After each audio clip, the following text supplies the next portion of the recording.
community. The Rose Farm has been in the same family, we learned earlier, for 7 generations. And there is longevity as well among vacationers who return every summer, many for decades. Even the old post office is kept alive in the name of its current occupant. It's clear, says Shana, the Block Island community respects tradition and history. Rolling hills and ponds. The remains of a glacier created this island. It was named Block after Dutch explorer Adrian Block, one of many who claimed to discover the land. They didn't discover it. Native culture was a Manassian Indian tribe affiliated with the Narragansett tribe on the mainland. We have an archaeological site discovered in 1985 that dates it to 500 BC. Pam Littlefield Gasner is the executive director of the Block Island Historical Society. The Littlefield family name is listed on Settlers Rock, acknowledging the first Europeans to land here in 1636. I trace back 10 generations to the Littlefield family. The museum has quite a bit information on the original European families and their genealogy. Most visitors are surprised to learn Block Island was originally a part of the Massachusetts Bay Colony. It was incorporated by Rhode Island in 1672. Today, reminders of the past can be seen inside this historic home and throughout the island. No one has built on the beaches and the ocean coastline. I mean, that is the way it looked 400 years ago. Our clamming flats are still there, so sailing, clamming for quahogs, that way of life I think we've preserved.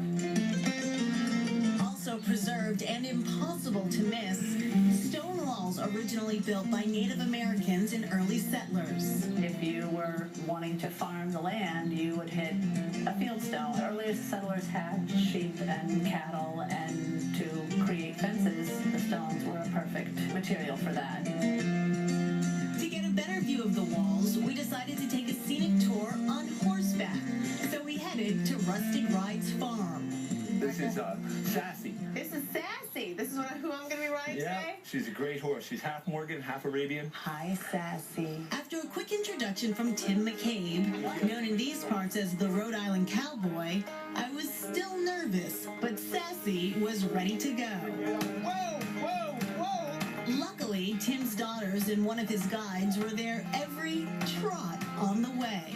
Riding Cowboy.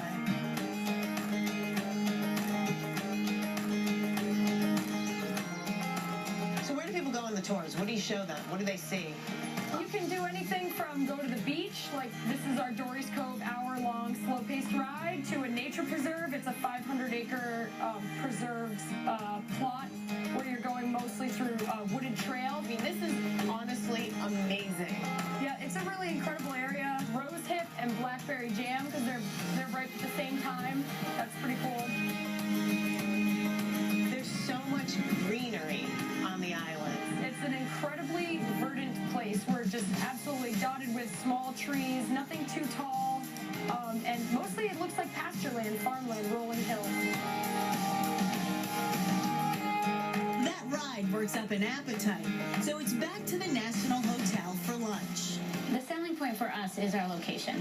Being right in the heart of town, you can walk to the shops, the restaurants, the beaches. Guests return for the historic charm. Our #1 source of business is repeat guests, so it really almost becomes like family when they're checking in at this point. We're very fortunate that we have so many people that come back every year and make it an annual destination for them. But they also come for the clam chowder, voted best on the island in 2013. Our restaurant serves about 1,200 to 1,500 people a day in the height of season. So why do you think this chowder is so good? You know, this chowder, it's been the same recipe for the past 25 years. And honestly, here, we've had the same person cooking it for the past 25 years.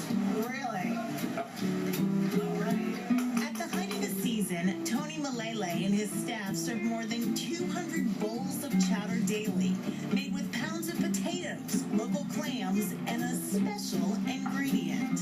We start our chowder with ground salt pork. Ground salt pork. Ground salt pork. That's the base. That's where the fat comes from in our chowder. That's where a lot of the flavor comes from in our chowder. I left him to his cooking to taste it for myself. Block Island's best chowder right here.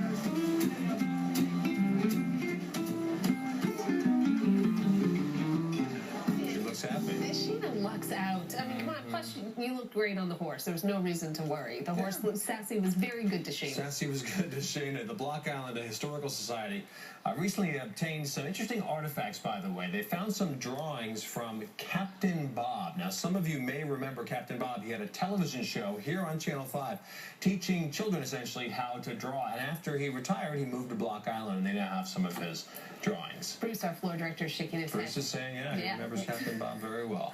It's no wonder Block Island hosts sailing races. The breezes usually blow beautifully as they are today.